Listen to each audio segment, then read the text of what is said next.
मुझे याद आता है 15 जनवरी 1998 का दिन, जब बेंगलुरु के नेशनल हाई स्कूल मैदान में आपने अपनी पहली जनसभा में कहा था कि मैं कर्नाटक से राजनीति की दीक्षा ले रही हूं।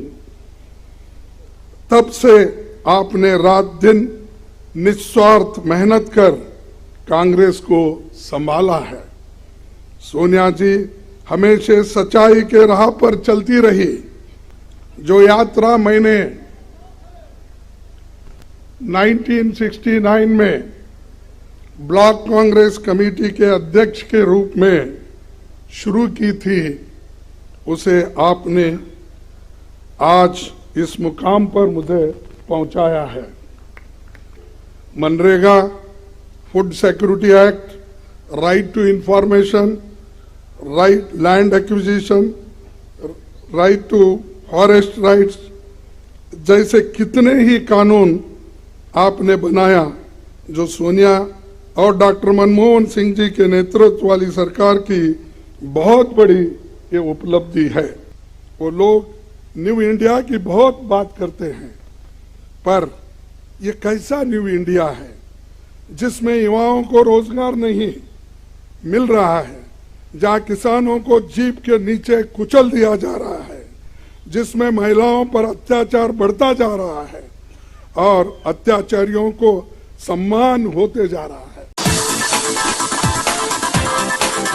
मेरे लिए बहुत ही भावुक क्षण है। आज एक वर्कर, मजदूर का बेटा, एक सामान्य कार्यकर्ता को भारतीय राष्ट्रीय कांग्रेस का अध्यक्ष चुनकर ये सम्मान देने के लिए आप सबका हार्दिक आभार और धन्यवाद देता हूं। जो यात्रा मैंने 1969 में ब्लॉक कांग्रेस कमेटी के अध्यक्ष के रूप में शुरू की थी, उसे आपने आज इस मुकाम पर मुझे पहुंचाया है।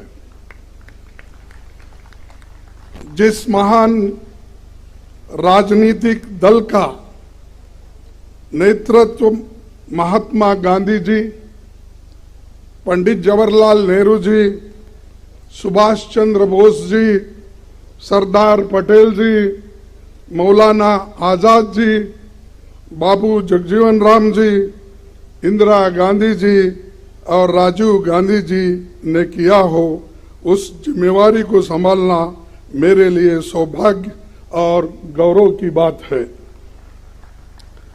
डॉक्टर अंबेडकर ने जो इस देश के संविधान को बनाने में अपनी आधुनिक भारत को निर्माण, कांग्रेस पार्टी का जो बेमिसाल योगदान है, मैं समझूंगा इसको रक्षा करना हमारा सबका फर्ज है।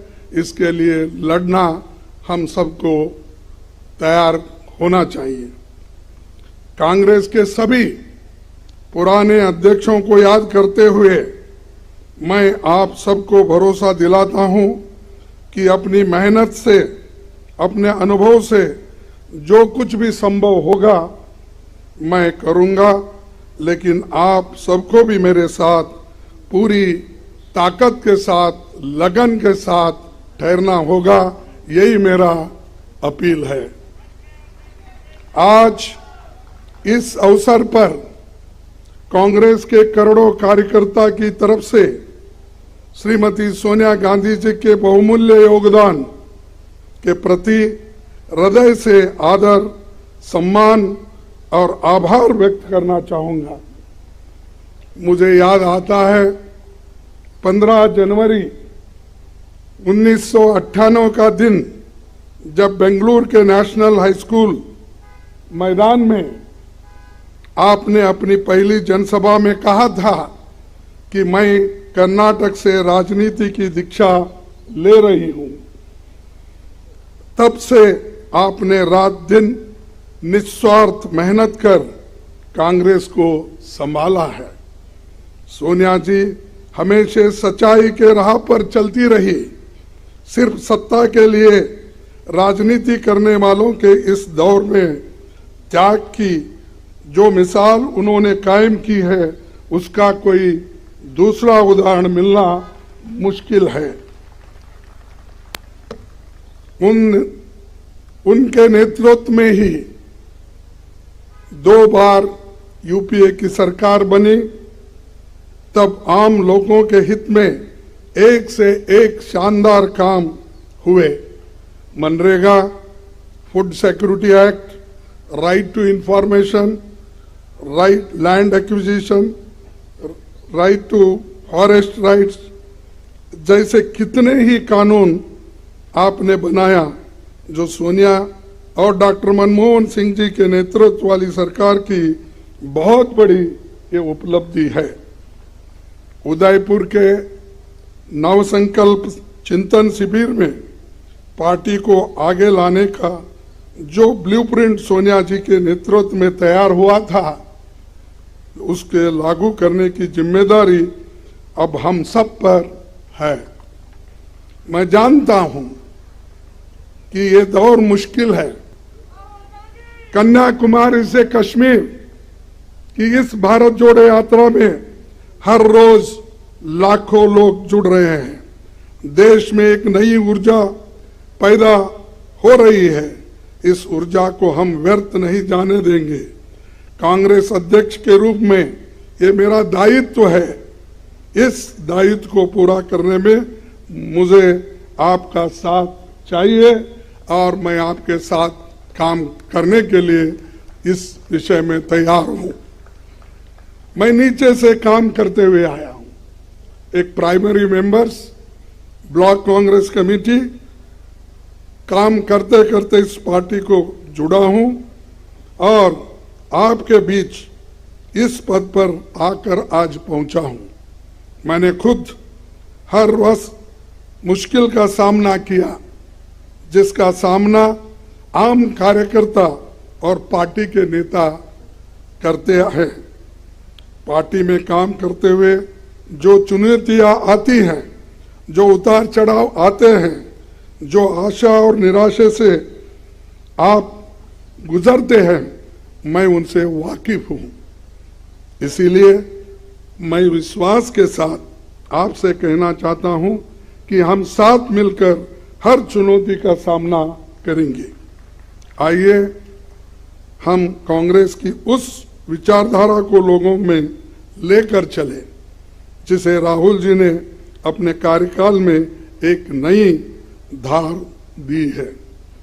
हम जानते हैं कि इस देश में करोड़ों युवा जो भारत को धर्म, जाति, जेंडर के बंटवारे से ऊपर देखना चाहते हैं, जो भारत में शांति चाहते हैं, रोजगार चाहते हैं, विकास चाहते हैं, वैज्ञानिक सोच चाहते हैं, लोकतंत्र चाहते हैं, ये युवा ही देश की और कांग्रेस की उम्मीद है।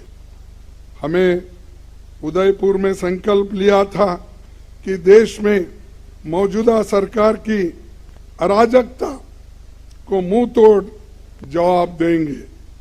बीजेपी आरएसएस का सपना है कि ये देश विपक्ष मुक्त हो।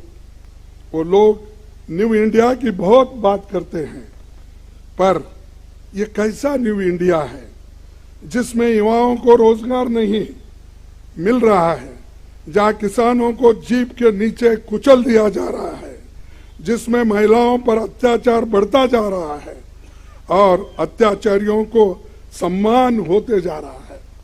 ये कैसा न्यू इंडिया है जहां जनता महंगाई से त्राही त्राही कर रहे हैं, लेकिन सरकार आंखें बंद करके बैठी हुई है। भारत की जनता की कमाई और मेहनत बेच रही है, अपने चंद मित्रों के जेब में वो डाल रही है। इस न्यू इंडिया में भूखमरी बढ़ रही है, प्रदूषण बढ़ रहा है, शिक्षा महंगी हो गई है, लेकिन रुपए लुढ़क रहा है। यहाँ सरकार सो रही है, लेकिन ईडी इनकम टैक्स, सीबीआई दमन के लिए 24 घंटे काम कर रहे हैं।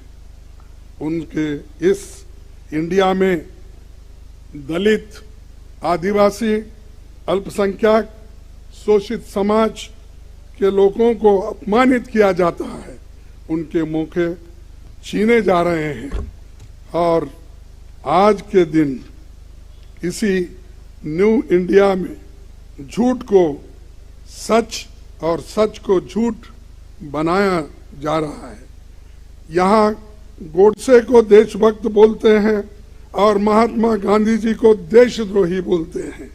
यहाँ बाबा साहेब के संविधान को बदलकर संघ के संविधान को लाने की कोशिश हो रही है। उनका वर्ड ही था डरो मत, और वही डरो मत का स्लोगन हम आगे लेके चलेंगे।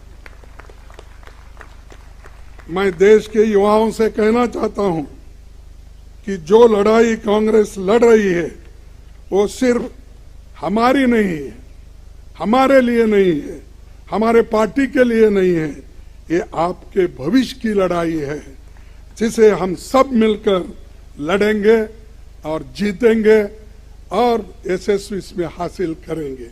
इतना कहते हुए मेरे 4 शब्द को समाप्त करता हूं। जय हिंद।